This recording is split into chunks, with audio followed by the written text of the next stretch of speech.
Welcome back. It's good to be back, and welcome to session 7 about functions and local and global.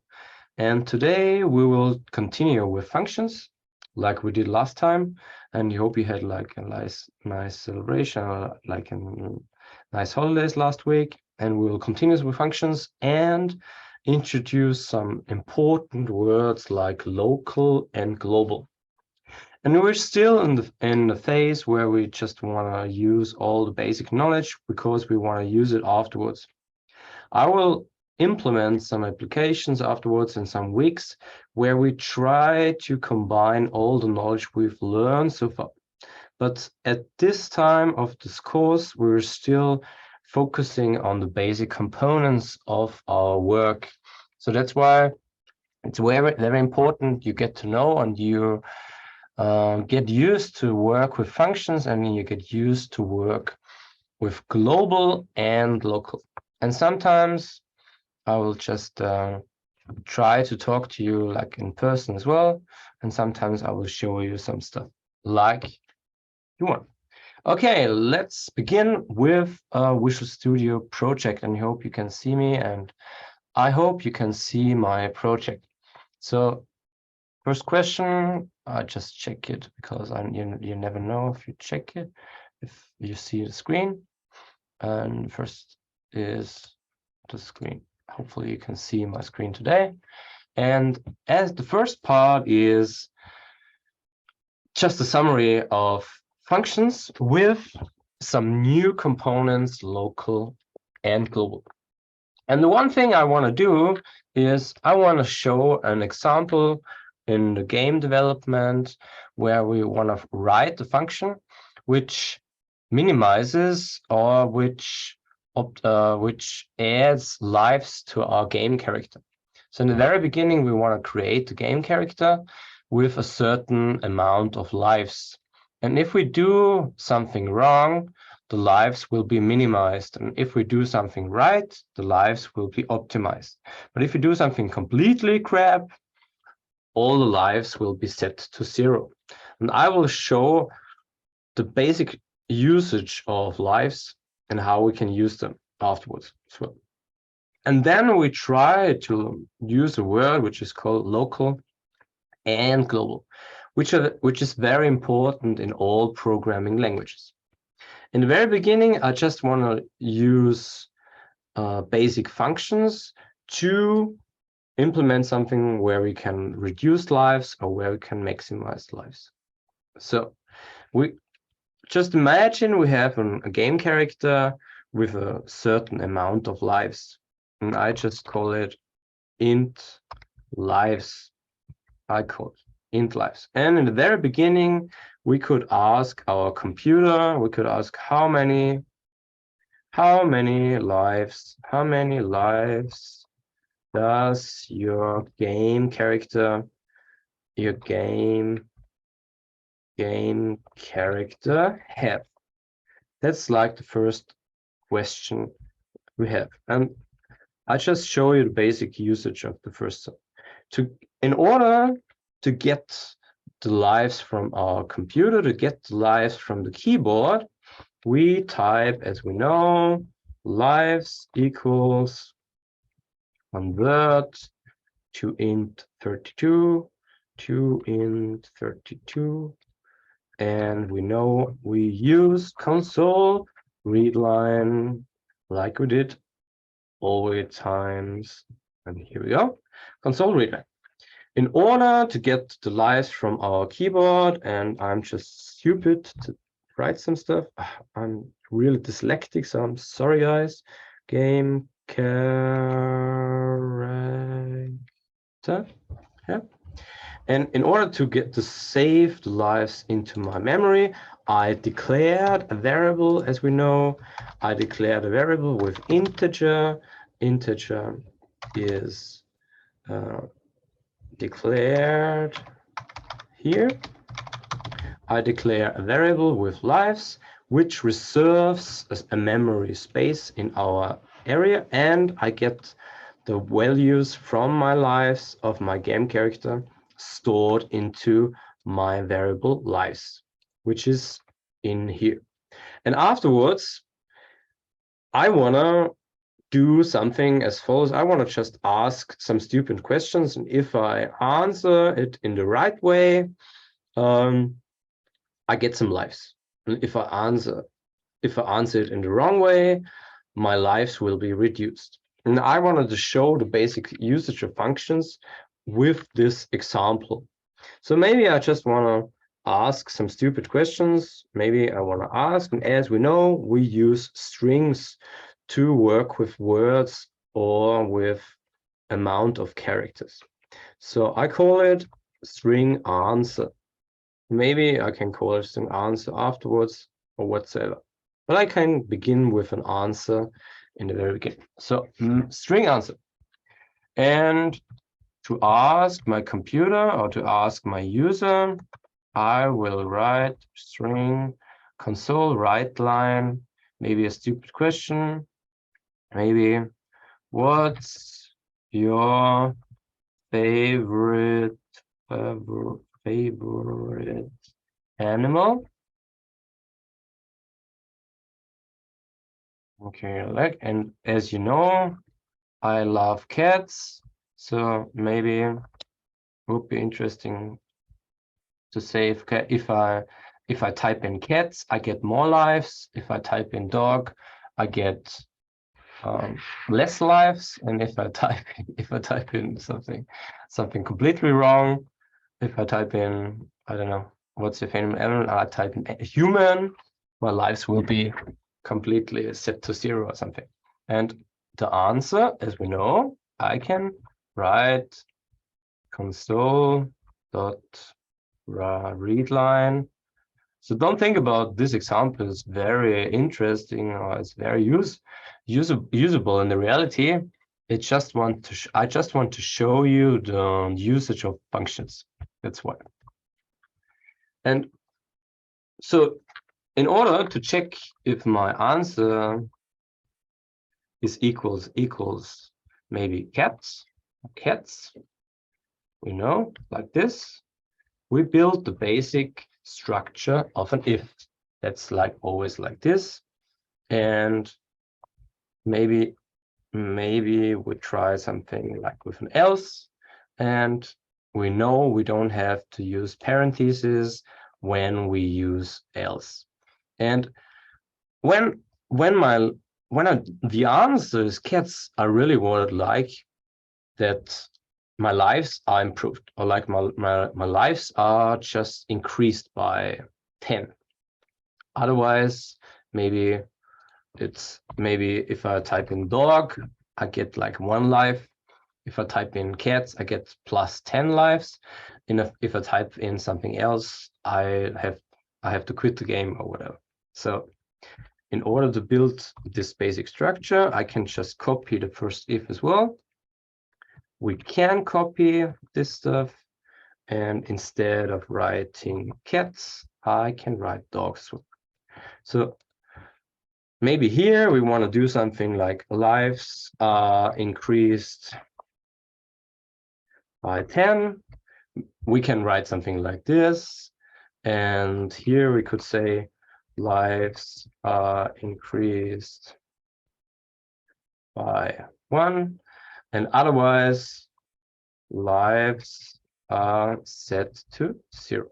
Maybe like this. As I said, this example doesn't make any sense. But maybe some people who love cats, they would love such a game. But it's just okay.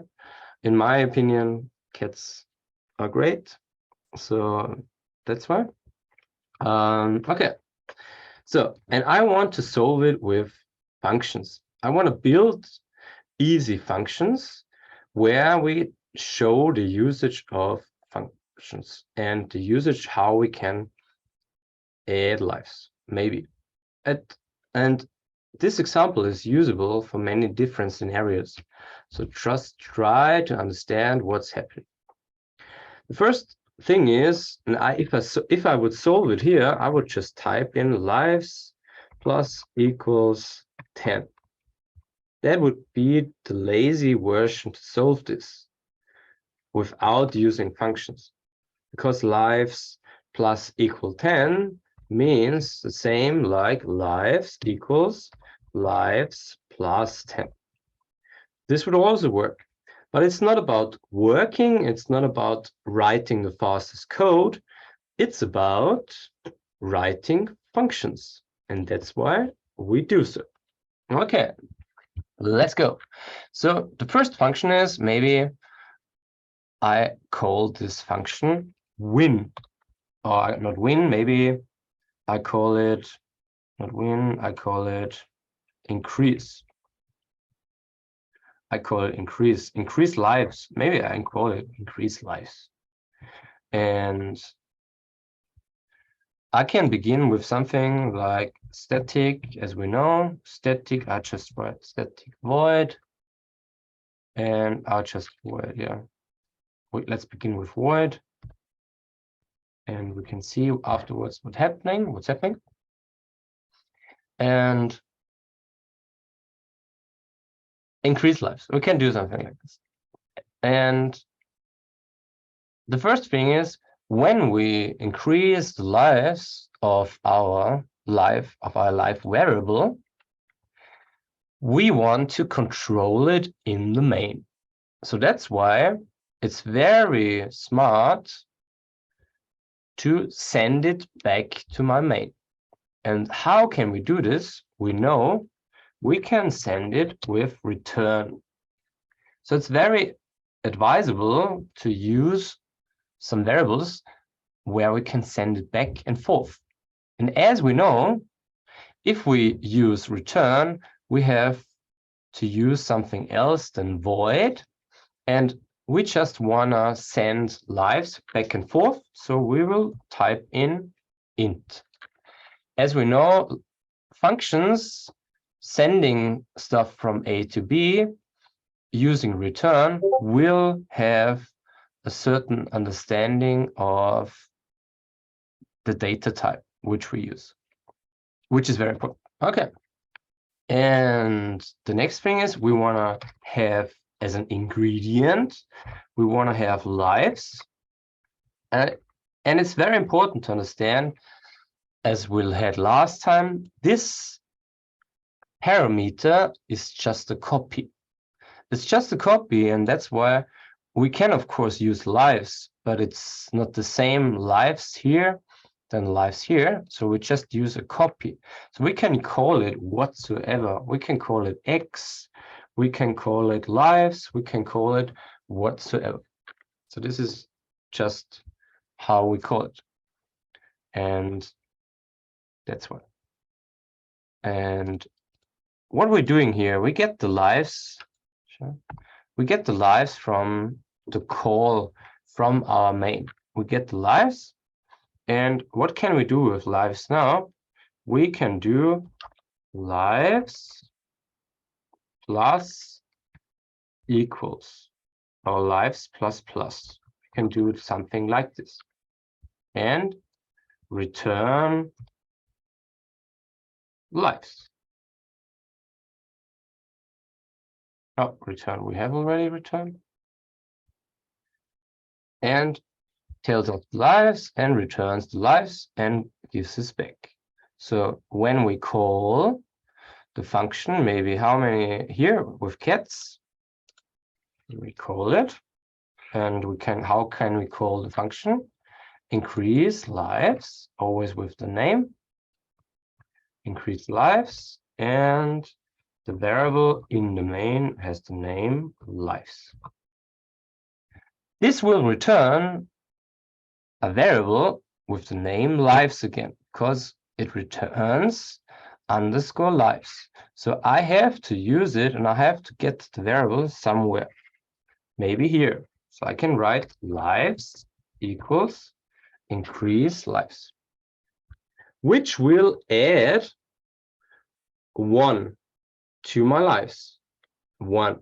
But maybe I wanna create something which adds 10 lives to my lives if I use cats. So that's why we can create something. Maybe I show you the first version. Maybe we create something which is especially built for lives, or especially built for 10. So that's why we're using it here. And we could write something, increase lives, cats, especially for this. And instead of using underscore lives plus equals this, we can use underscore lives plus equals 10, which will add 10 to my lives.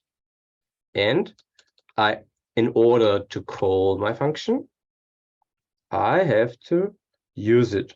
So instead of using this line, I can use this line. Lives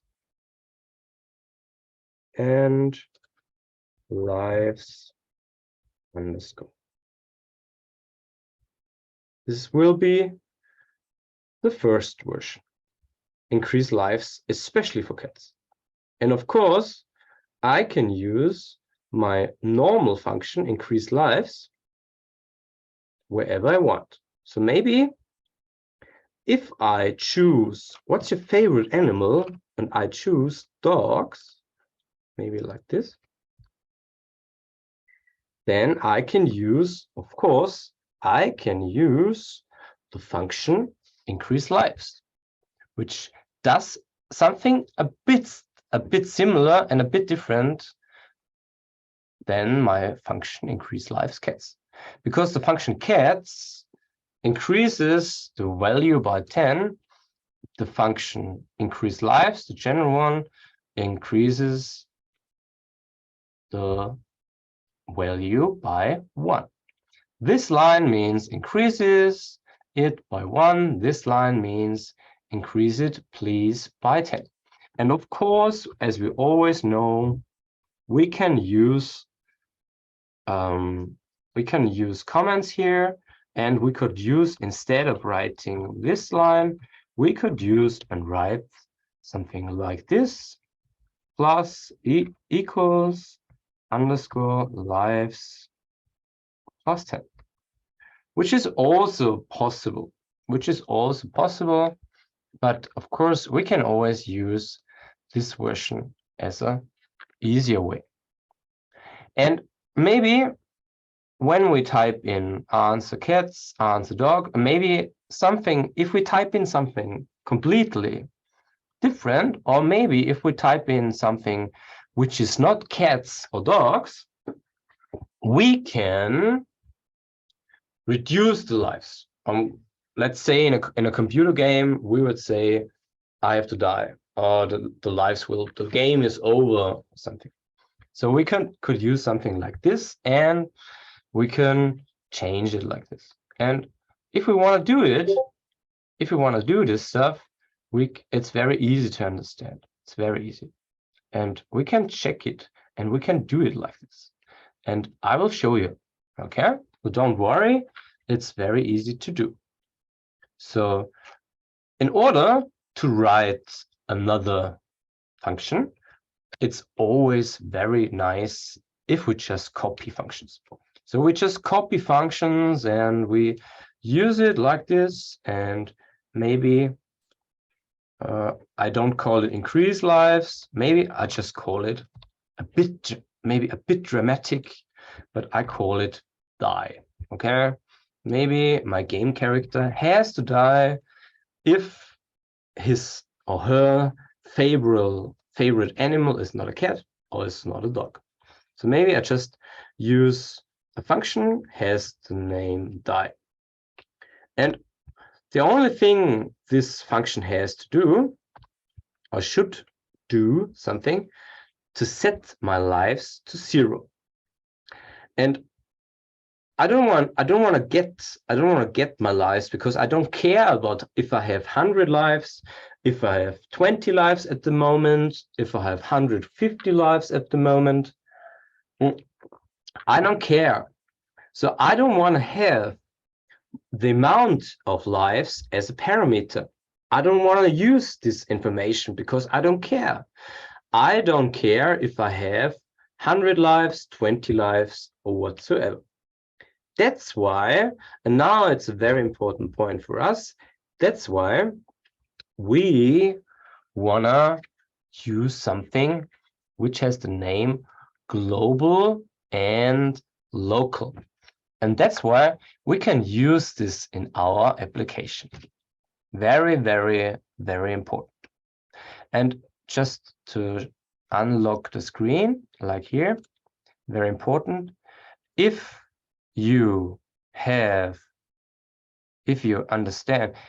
to understand local and global, always think about that it's very important that you think global is visible for everywhere. Global is visible for everywhere. Okay, very important. And local is just visible in the function. So in order to implement this, in order to do so, you have to think about the lives. I don't care about which lives. I just want to use lives, and I just want to set the lives to 0. That's very important. I want to set the lives to 0. So I want to just write something which has the name life equal. I have my variable lives. As you can see, I cannot type it.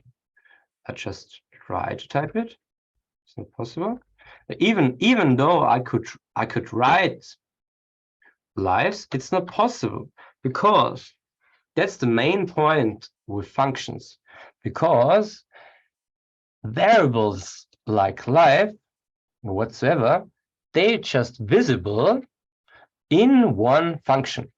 That means if I want to use lives, this variable is only visible in my main function. It's only visible here. So if I want to use this function somewhere else, if I want to use this variable somewhere else, it's not visible in here. It's not visible in here. That's why I'm sending this variable to another function. I'm sending it. But sometimes I just want to use the same variable all the time. I want to use the same variable all the time. I don't want to send copies all the time, which is just useless. I want to send variables all the time. And sometimes I just want to check. And sometimes I want to use the variable, and I want to use the same variable all over the time. So that's why it's very important. And how can we do it? The first variant is like, how do we make a variable global? Because I want to use lives in here, I want to use lives in here, I want to use lives in here. To make a variable global, we have to work inside the class, but outside the main. We have to work inside the class, but outside the main. That's very important. And if we want to be inside the class and outside the main, if we create something like int lives, something like this, and maybe use the word static in here, then this variable will be global. So we can delete this variable in the main. We can delete this variable in the main, which is important. But if we create it here and just use static in the very beginning, if we want to use it here, then this variable can be seen and is visible from all the places in inside and outside all my functions. So this means I can use my variable lives. I can use my variable lives everywhere. So I can use, for instance, lives here. I can say lives equals 0. I can do it like this. Lives equals 0. because I want to use lives equals 0. I want to set it to lives to 0. And maybe I want to display something on my screen and type something like, I'm sorry. We always should try to be kind and nice and the best people we can be and polite, even though if we write something in a computer game. And I would say, I am sorry, you have no lives left. Maybe like this.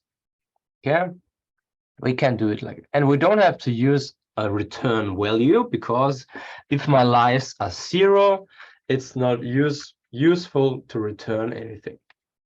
That's good. And of course, I can work with my lives in here as well. So I can, instead of sending parameters all the time, I can directly access the value lives directly. And I can directly send it back. So I don't need a return. So I can use void functions now all the time.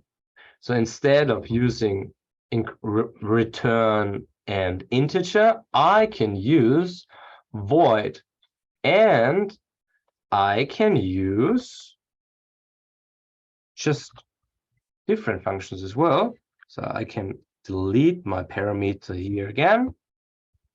And here again, I can use and access the global variable directly in here.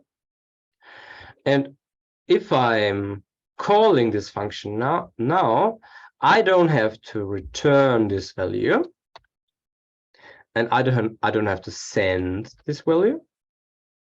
So every time I call the function increase lives cats, the life of my game character will be increased by 10, which is here. And if I'm not so smart and type in dogs, maybe the lives will be increased by 1 and are not sent back. So I can do stuff like this. I can do it like this and make calls sometimes easier. So at this occasion, many people always ask, so why are we not using global variables all the time? The simple answer is it makes stuff much more complicated. And I just quit the screen sharing as well to tell you this as well.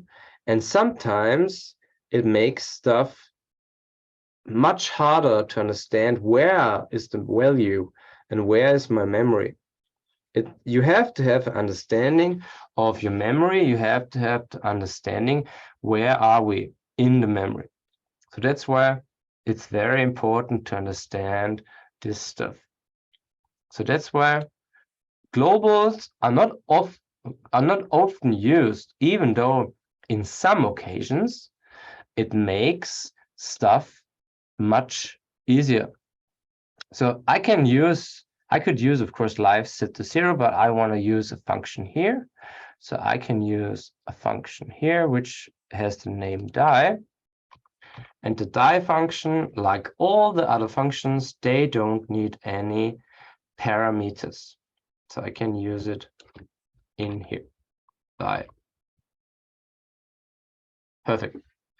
And that's why would be very advisable now that you try to combine such things in a menu or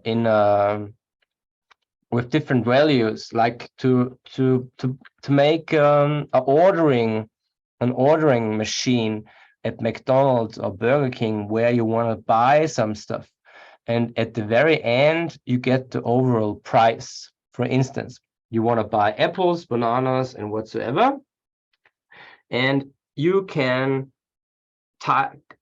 display the overall value at the very end. I'm stopping my input now because it's very important in order to understand global and local, you have to implement the stuff yourself. And you have to try out this stuff. You have to think about it. So that's why if you have no idea what to implement, build a switch where you wanna buy some stuff, beverages, fruits, vegetables, whatsoever. You think about you're going to the Kiwi in Norway, or you're going to the Extra in Norway, or you're going to the Spa in Austria or in Norway. You want to buy some stuff. You make a do while or go to whatsoever. And when you finish, the overall price has to be displayed. I don't care if you implement it with functions or not with functions. It's not important. But it's important that you understand global and local. And we will begin with something completely different the next time. So that's why it's important that you understand it. So I will be here the rest of the time. I give you more time today to work on this stuff, because the next week will be a lot of input all the time and 1 hour input. So today is a little bit less, but more coaching. Perfect.